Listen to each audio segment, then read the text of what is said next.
मैं दीपू सर।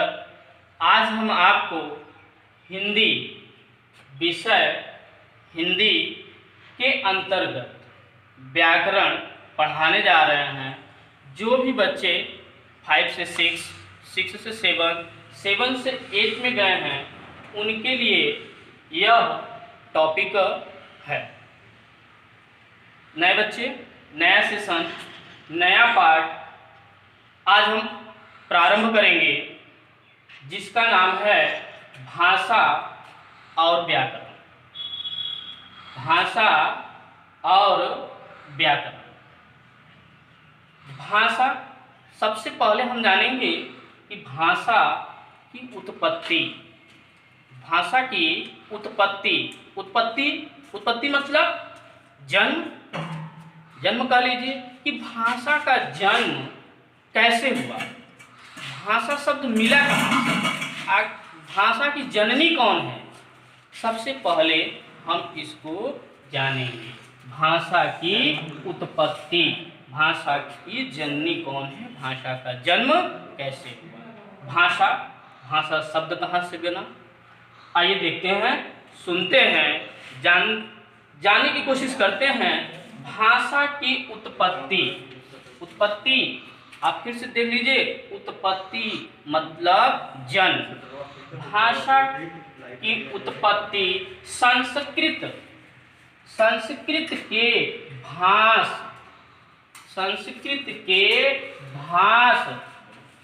धातु से भाषा शब्द की उत्पत्ति हुई है। उत्पत्ति यानी मीन्स जन्म हुआ है, भाषा का जन्म हुआ। भाषा का जन्म, संस्कृत को सभी भाषाओं की जननी कही जाती है, माता कहा जाता है। सभी भाषाओं, जितने भी भाषाएं हम बोलते हैं या भाषा बोले जाता है, भाषा की उत्पत्ति। भाषा, अभी हमने आपको बताया कि भाषा, जितनी भी भाषाएं बोली जाती हैं सबकी जननी संस्कृत माना जाता है। संस्कृत को ही माना जाता है, भाषाओं की जननी कही जाती है। इसलिए जब सभी को कही गई तो मीन्स मतलब हिंदी भाषा भी कहाँ से उत्पन्न हुआ, संस्कृत से। अब भाषा शब्द कहाँ से मिला, अभी हमने आपको बताया कि भाषा शब्द जो मिला वो भी संस्कृत से ही मिला। जब संस्कृत से मिला मीन्स मतलब कि भाषा की जननी कौन हुई, संस्कृत हुई। संस्कृत हुई, जब भाषा की जननी संस्कृत हुई तो भाष धातु से भाषा शब्द बना। उत्पत्ति मतलब बना या जन्म हुआ। आइए, अभी हमने सिर्फ भाषा का जन्म कहाँ से हुआ, कैसे हुआ, ये हमने पढ़ा, जाना। अब हम आगे चलते हैं कि भाषा क्या है। भाषा क्या है अब ये जानेंगे। अब हम अपने मन की बातों को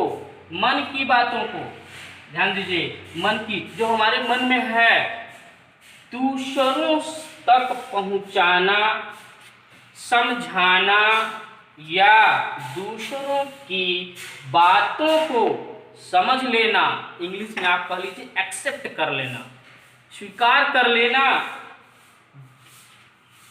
समझने के माध्यम को, समझना जिस माध्यम से हम समझते हैं, माध्यम को भाषा कहते हैं। फिर से हम एक बार फिर से आपको दोहरा देते हैं, बता देते हैं। सभी बच्चे ध्यान दें, सुने मैं क्या बोल रहा हूं। सभी बच्चे ध्यान दें। हम अपने मन की बातों को दूसरों तक पहुंचाना, समझाना या दूसरों की बातों को समझने के माध्यम को, ध्यान देना बच्चों, माध्यम को भाषा कहते हैं। भाषा कहते हैं। जैसे पूछना, बताना, सोचना, समझाना और समझना ही भाषा कहलाता है। हम किसी को कोई बात कह दे और वह हमारे बातों को बातों को समझ जाए और समझकर अगर उत्तर दे दे तो हमारा वह भाषा सक्रिय हो गया, मतलब वो हमारे बातों को समझ के उत्तर दे रहा, मतलब हमारी भाषा, हमारी बातें उसे समझ में आ गया, यही भाषा कहलाता है। अब भाषा के रूप, भाषा के रूप या प्रकार, भाषा को दो भागों में मुख्य रूप से, अभी हम आपको भाषा के मुख्य रूपों को बता रहे हैं, भाषा के मुख्य रूपों को बता रहे हैं। भाषा के मुख्य रूप दो होते हैं, ऐसे तो तीन होते हैं। ऐसे तो आप कई ऐसे आपको बुकें मिल जाएंगी, किताबें मिल जाएंगी जिनमें भाषा को तीन भागों में तीन प्रकार से बताया गया है। लेकिन आप अगर NCERT जब उठाएंगे तो उसमें भाषा के मुख्य रूप से दो भाग बताया है, दो रूप बताया है। दो भाषा, भाषा के प्रकार, भाषा के प्रकार।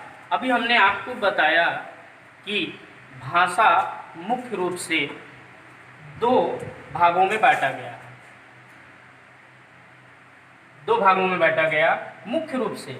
ऐसे आप तीन भागों में भाषा को बांटा गया है। जैसे अब पहले तीनों को बता देते हैं, फिर आपको बताते हैं कि पहले जैसे नंबर 1 मौखिक भाषा, लिखित भाषा और सांकेतिक भाषा। सांकेतिक भाषा को व्याकरण में नहीं शामिल किया गया है। तो हम सिर्फ आज आपकी जो बुक में है मौखिक भाषा और लिखित भाषा, सबसे पहले हम पढ़ेंगे मौखिक भाषा। मौखिक भाषा क्या है? जो हम मुख से, मुंह से बोलकर एक दूसरों तक अपनी बातों को पहुंचाते हैं या हमारे द्वारा जो सुना गया उसे ही हम मौखिक भाषा कहते हैं। मौखिक भाषा कहते हैं। अब आ जाइए लिखित भाषा। एक मौखिक भाषा के बारे में एक चीज और आपको बता, मौखिक भाषा को लंबे समय तक सुरक्षित करके नहीं रखा जा सकता। मौखिक भाषा को लंबे समय तक सुरक्षित करके नहीं रखा जा सकता। आप कुछ बोल दिए, निकल गया, बात खत्म। ये मौखिक भाषा की बात कर रहे हैं। अब लिखित भाषा, जिस भाषा को हम लिख कर किसी दूसरे को बताते हैं, लिख कर बताते हैं, उसे हम लिखित भाषा कहते हैं। लिखित भाषा लिख कर, लेकिन लिखित भाषा को लंबे समय तक सुरक्षित करके रखा जा सकता है। रामायण आप देख लीजिए, रामायण कब से लिखा हुआ है? महाभारत, गीता। तो लिखित भाषा को लंबे समय तक सुरक्षित करके रखा जा सकता है, लेकिन मौखिक भाषा को अधिक समय तक उसे सुरक्षित करके रखा नहीं जा सकता। तो ये है आपका मौखिक भाषा और लिखित भाषा। सांकेतिक भाषा नहीं दिया है, इसलिए हम आपको सांकेतिक भाषा को नहीं बता रहे। सांकेतिक भाषा फिर भी अगर आप जानना चाहते हैं, सांकेतिक भाषा जैसे गूंगे, बहरे। आप ट्रैफिक नियम को देखते हैं, कभी आप ट्रैफिक बड़े शहरों में जाइए, बनारस, इलाहाबाद, लखनऊ, इलाहाबाद अब प्रयागराज हो गया है, आप जाइए, संकेत करके आपको इशारे करके बताता है, या रेड बत्ती, लाल बत्ती, हरा बत्ती जो जलता है वो सांकेतिक, वही सांकेतिक भाषा है। ट्रेन से जाइए, ट्रेन संकेत पर चलता है, रेड हुआ आपका ट्रेन रुक गया। तो इसलिए इसको सांकेतिक भाषा को व्याकरण के अंतर्गत नहीं रखा गया है। नेक्स्ट टॉपिक में हम